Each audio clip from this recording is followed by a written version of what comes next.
jika kita kurang tidur, apakah pengaruhnya terhadap emosi? Sebenarnya apa pengaruh kurang tidur pada otak emosi kita?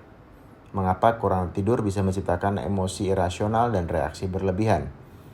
Beberapa tahun lalu ada sebuah studi melakukan pemindaian pada otak manusia. Otak manusia dilakukan scanning. Di situ banyak melibatkan sekelompok orang dewasa. Mereka dibuat tidur semalaman dan satu kelompok lagi dibuat kurang tidur. Keesokannya mereka diperiksa menggunakan MRI dan melihat reaksi otak mereka. Peneliti ini fokus pada satu struktur, yaitu amigdala. Amigdala adalah salah satu pusat munculnya reaksi emosi yang kuat, termasuk emosi negatif. Jika meneliti orang-orang yang telah tidur semalaman, mereka melihat amigdala bereaksi dengan tepat dan moderat. Bukannya tak ada respon sama sekali, tapi responnya tepat. Sedangkan pada orang-orang yang kurang tidur, pusat otak emosi yang dalam itu menunjukkan reaksi berlebihan. Amigdala hampir 60% lebih responsif dalam kondisi kurang tidur. Tapi mengapa demikian? Lalu para peneliti pun mengetahui bahwa ada bagian lain dari otak yang terlibat. Bagian itu disebut prefrontal cortex yang letaknya tepat di atas mata, sekitar dahi. Prefrontal cortex bisa dianggap sebagai CEO-nya otak, bosnya otak, pemimpinnya otak.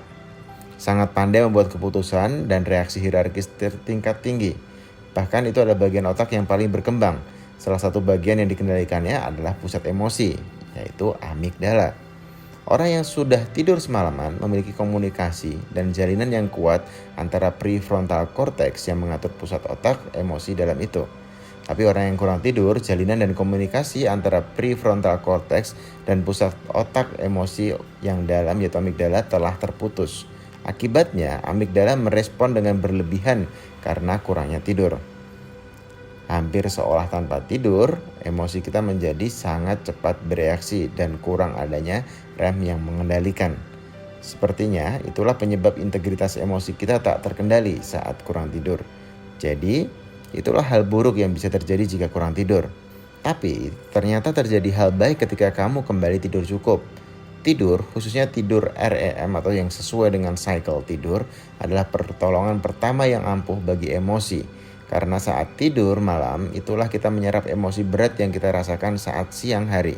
Dan tidur itu hampir seperti salep atau obat penenang saat malam yang meredakan emosi berat itu. Jadi jika Anda memiliki emosi seharian, salah satu cara terbaik untuk mengurangi perasaan emosi itu adalah dengan tidur. Berarti mungkin bukan waktu yang menyembuhkan luka, melainkan waktu tidurlah yang memulihkan emosi.